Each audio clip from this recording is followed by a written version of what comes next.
And that brings us to our interview with Michele Bachmann, the sixth in our series of Vote 2012 conversations with the Republican presidential contenders.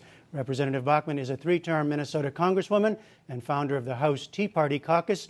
Her new book is called Core of Conviction. Welcome to you. Thank you, Jeff. Why don't we start right with that subject of last night and immigration. You got into it a little bit with Newt Gingrich. You're against a broad amnesty for illegal immigrants, but what of his specific point? He was that example of someone who's been in the country for 20 years, has children, perhaps grandchildren, paid taxes, lots of local ties. Does that person have to be sent back to his home country? Well, that's the extreme example. That isn't the typical illegal alien that's in the United States. This is a real cost to the American taxpayer. It's $113 billion every year, and that breaks down to $1,000 per household. It's a very real cost. And when we don't have the southern border secure, we have a narco-terrorism war, and it's even more important than that. We have 59,000 other than Mexicans that came across our border last year, some of whom come from countries that are state sponsors of terror. We have to solve the problem. Regarding people who are in the country, we need to uphold the laws of the land, and I think that what Speaker Gingrich has said in his prior comments are this, and I think that's why he has a D- on his report card. He has said that we should make the 11 million illegal workers that are in this country legal. And he's also said that he's a backer of the Federal DREAM Act, which is taxpayer-subsidized college benefits for children of illegal aliens. Those are powerful magnets, and he probably has the most liberal position on illegal immigration of any of the candidates in the race. But you would not draw any distinction among these 11 million. Sometimes the extreme example is useful just to think about where distinction should be drawn. Well, I think that we'll deal with this issue as it comes forward, but we know what Speaker Gingrich's position is. He's said quite clearly he would make legal 11 million illegal workers. No other candidate goes that extreme. Another subject last night was terrorism and civil liberties. You said of President Obama, quote, he has essentially handed over our interrogation of terrorists to the ACLU. He's outsourced it to them. Our CIA has no ability to have any form of interrogation for terrorists. Now, do you mean that literally? Because the CIA is able to talk to terrorists, right? Well, all we have available to us today is the Army Field Manual. That's posted online. People who are potential terrorists or terrorists have the ability to read ahead of time exactly what will happen to them if they are captured on the battlefield. That's all we have. We don't have any other interrogation that's available through the CIA. That's like putting handcuffs on the United States when it comes to our intelligence. Not only that, we don't have jails the way that we used to. Here we are on the battlefield. So if we capture an enemy combatant, we have two options. We can either kill them or we can release them. What we need to do is have the ability. Guantanamo Bay? Isn't that a place where we take many of the terrorists? Not anymore. We aren't using Guantanamo Bay anymore to take additional terrorists. That was the perfect facility to be able to use to extract information from people to keep the American people safe. That was the whole purpose, to gain information. And that's my fallback, is I believe we've got to do whatever it takes. This is a real war.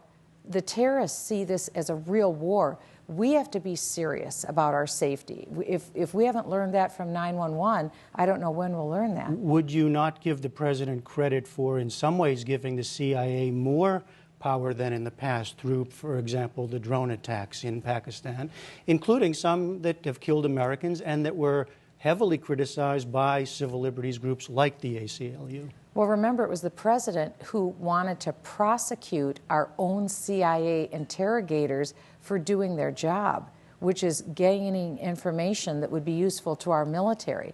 That was incomprehensible that he'd want to do that. He also wanted to try Khalid Sheikh Mohammed, the admitted mastermind, who said he is guilty of planning the 9/11 attacks. He admitted his guilt. He wanted to give him a civilian trial in Lower Manhattan, essentially across the street from where Khalid Sheikh Mohammed realized his dream and killed 3,000 innocent Americans. Right. Shocking. But the drone attacks, do you support those? Well, I agree. The president has made tactical some good tactical decisions. He made a good decision on the use of drone.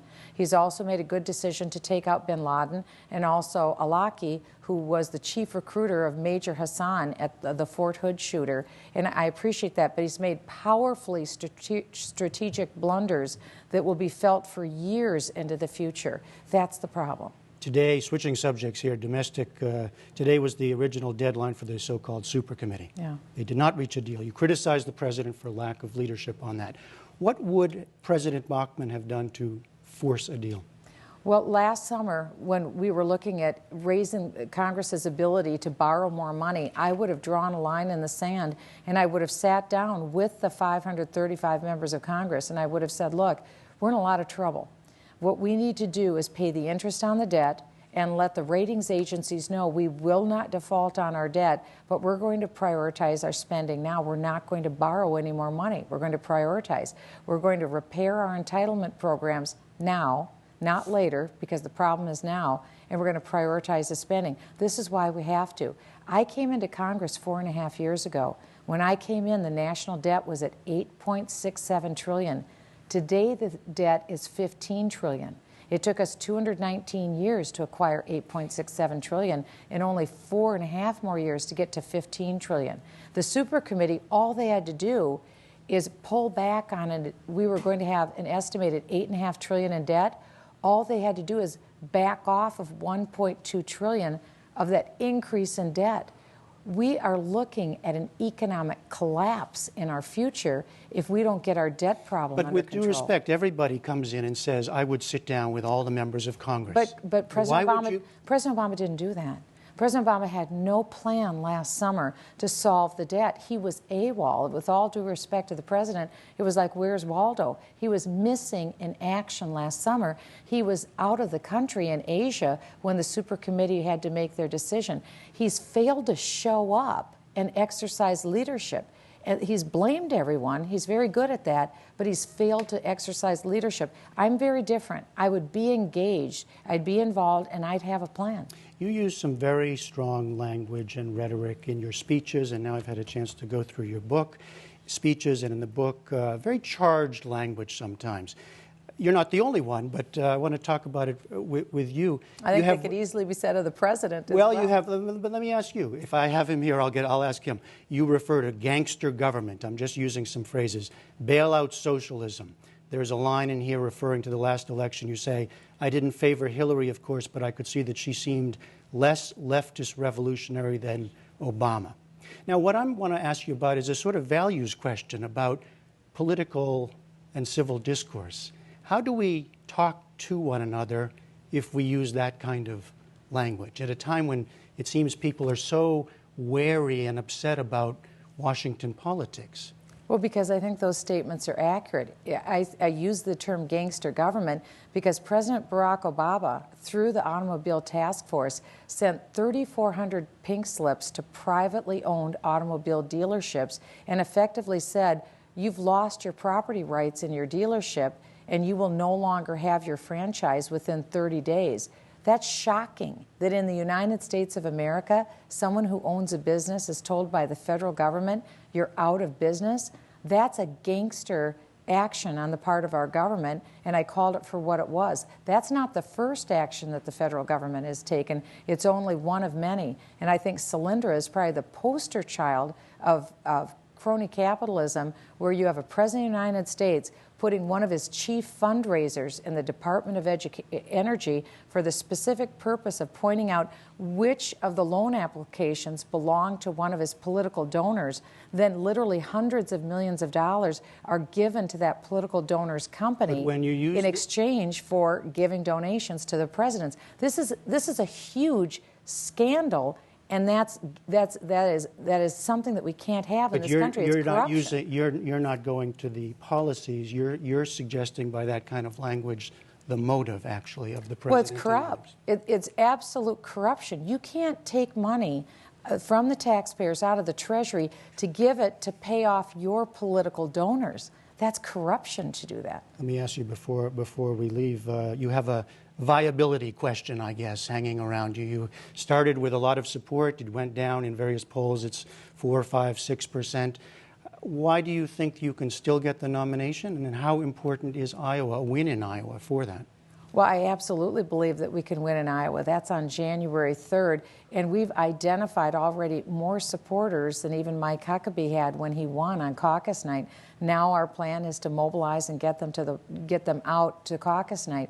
But what we also know is that 70% of the voters are undecided. They don't make their minds up until the end. And it's been like the stock market has been up and down. This has been a political stock market. Candidates go up, candidates go down. But I think at the end of the day, they're going to come home because they're going to see that I am the only true, consistent, constitutional conservative in the race. And they want someone who hasn't flip-flopped. I have a core of conviction, just like the title of my book. And I want to urge your viewers also to go to michellebachmann.com to learn more about who I am, what I stand for in an unfiltered voice, and buy my book. You can get it at my website, michellebachmann.com. You find out really what my true motivation is and why I have the best plan to be the next president of the United States. I think it'd be a good idea to have a mom in the White House. All right, Michelle Bachmann, thank you for joining us. Thank you, Jeff. So far, we've brought you interviews with Texas Congressman Ron Paul, businessman Herman Cain, former Massachusetts Governor Mitt Romney, former Utah Governor Jon Huntsman, and former House Speaker Newt Gingrich. You can see all those conversations on our website, and we hope to talk with the remaining Republican presidential contenders in the coming weeks.